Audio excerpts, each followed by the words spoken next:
एक नौजवान युवा पानी के अंदर चिल्ला रहा है, अपनी जान की मांग कर रहा है, दुआई मांग रहा है, मुझे बचाओ मुझे बचाओ मुझे बचाओ। तो उन्होंने अपने पिताजी को भी फ़ोन किया, पुलिस को भी कॉल की और वो एक बैटरी उसके गाड़ी के ऊपर अपने मोबाइल की बैटरी ऑन करके चिल्लाता रहा, मुझे बचाओ बचाओ बचाओ। वो कह रहा जी मेरे बच्चे को बचा दो, मुझसे जो कुछ इनाम चाहिए, जो कुछ लेना होगा मैं अपना सब न्यौछावर कर दूंगा, घर ज़मीन जायदाद, मेरे बेटे को बचा दो। अंदर अगर जाकर उन्हें बचाना चाहते तो हो सकता है उसकी जान बच सकती थी। नमस्कार, आप देख रहे हैं सत्य भारत टाइम्स और मैं हूं आपके साथ विरूपाक्ष कौंडिल।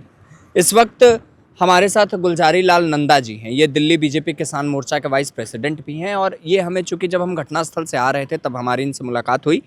हमने सोचा कि इनसे भी पूछना चाहिए कि आखिर यहाँ पर जो घटना हुई, ये जो पूरा मामला है, उसे लेकर आखिर इनका परिदृश्य क्या है। ये एक पद होल्ड करते हैं जो यहाँ की सत्ताधारी पार्टी भी है, तो हमने उनसे पूछना चाहा कि सर आप बताएं कि आखिर ये जो पूरा मामला हुआ इसे आप किस तरह से देखते हैं। इसमें प्रशासन को जिस तरह से जिम्मेदार ठहराया जा रहा है या फिर आपके नज़र में कुछ और भी कारण हैं जो कहीं ना कहीं इस घटना को ज़्यादा ट्रिगर करते हैं।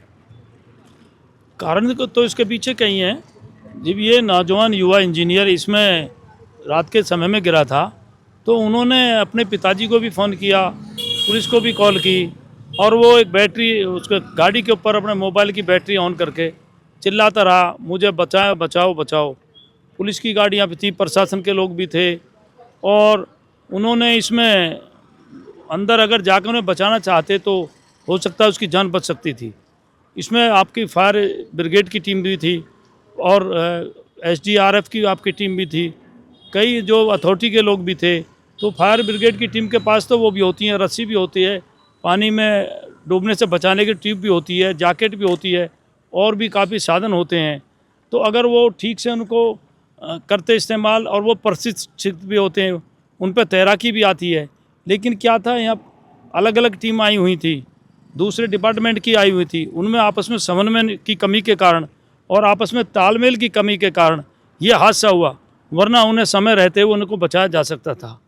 और इसमें जब माननीय मुख्यमंत्री महोदय जी को मालूम पड़ा अब इस तरह का जब प्रशासन के लोगों से कुछ लापरवाहियाँ हुई हैं तो उन्होंने एक्शन लेते हुए नोएडा अथॉरिटी के CO साहब को उनको ट्रांसफ़र कर दिया।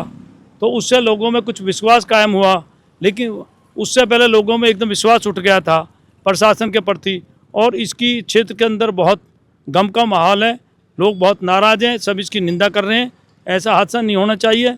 देखो सभी माँ बाप पेरेंट्स सबके बच्चे हैं, वो यहाँ पर आते जाते हैं, मेरा भी यहाँ पे फ्लैट है, मैं भी यहाँ भी रहता हूँ और नोएडा भी रहता हूँ 105 सेक्टर में।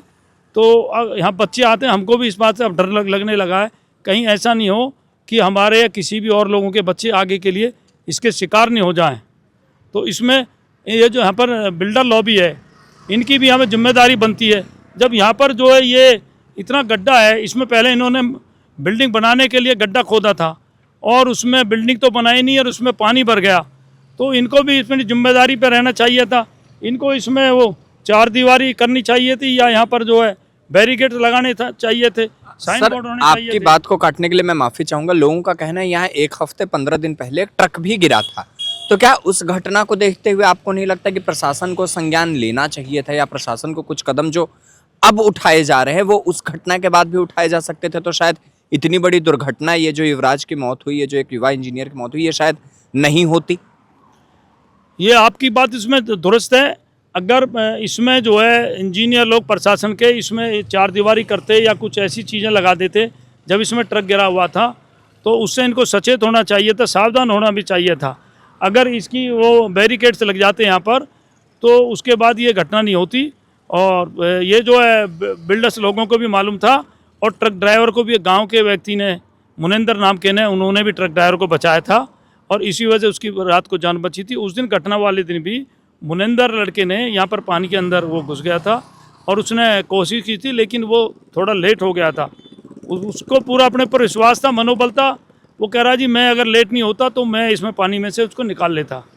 तो इस तरीक़ा से जो है आज सारे इसमें शहर के अंदर भी बहुत जो लोगों में दुख है और घटना से डर है। पर मनिंदर को लेकर भी जिस तरह की खबरें आ रही हैं कि पुलिस प्रशासन का उस पर दबाव बनाना, कि वो अपने बयान से मुकर गया और उसने ये चीज़ आकर कैमरे पर बताई बहुत सारे चैनलों को कि उस पर दबाव बनाया जा रहा है, तो प्रशासन के इस रवैये पर भी आपका क्या नज़रिया है?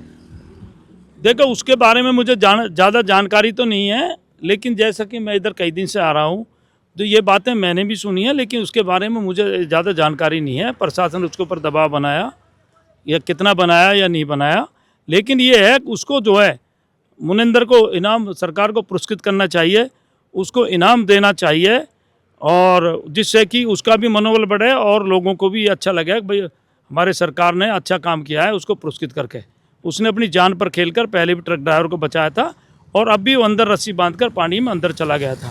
लेकिन इसमें ये अगर फायर ब्रिगेड की टीम के पास इनके साधन होते, संसाधन होते, तो ये जान बचाई जा सकती। एक नौजवान युवा पानी के अंदर चिल्ला रहा है, अपनी जान की मांग कर रहा है, दुआई मांग रहा है, मुझे बचाओ, मुझे बचाओ, मुझे बचाओ। उसका अपना पिताजी भी रात को यहाँ पर आ गया। वो बेचारा एक माँ बाप के सामने किसी की जान जाती है, कितने दुख की बात है, बड़े अफसोस की बात है। वो कह रहा है जी मेरे बच्चे को बचा दो, मुझसे जो कुछ इनाम चाहिए, जो कुछ लेना होगा मैं अपना सब न्यौछावर कर दूंगा, घर जमीन जायदाद, मेरे बेटे को बचा दो। जैसा कि हमने सुना इसका एक ही बेटा था, नौजवान था, काम कर रहा था, बाहर जाने की भी उसकी उम्मीद थी कि भाई यूके जाएगा, वहाँ पर वो करेगा। तो इसलिए इस घटना से एक बहुत दुख तो है ही है, लेकिन ये थोड़ी सी नाकामी तो इसमें साबित है, क्योंकि जब सरकारी लोग सैलरी ले रहे हैं, तनख्वाह ले रहे हैं, उनकी जिम्मेदारी ये बनती है और अपनी जिम्मेदारी पे पूरा नहीं उतरे, तो ये भी एक दुख की बात है। इसमें उनके अंदर मानवता भी होनी चाहिए। इंसान के अंदर मानवता होती है। एक इंसान फ्री सेवा करता है, फ्री मेहनत करता है, लोगों की देखरेख करता है, अपना समय देता है, अब भाई लोगों के दुख दर्द में काम आता है। एक मानवता, इंसानियत भी होनी चाहिए। इसलिए हम भी ये कहते हैं भाई जो भी सरकारी मुलाजिम है, सरकारी अधिकारी हैं, उनके अंदर भी एक मानवता का रूप होना चाहिए, जिससे कि समाज के लोगों को, हमारी जनता है, सबको एक ये विश्वास हो सके कि भाई हमारा भी शासन है, प्रशासन है, हम सुख से और आराम से यहाँ रह रहे हैं, शहर में रह रहे हैं। नवेड़ा शहर का नाम है, देश में नाम है, विदेश तक भी नाम है, तो इससे हमारे शहर की भी छवि को नुकसान हुआ है।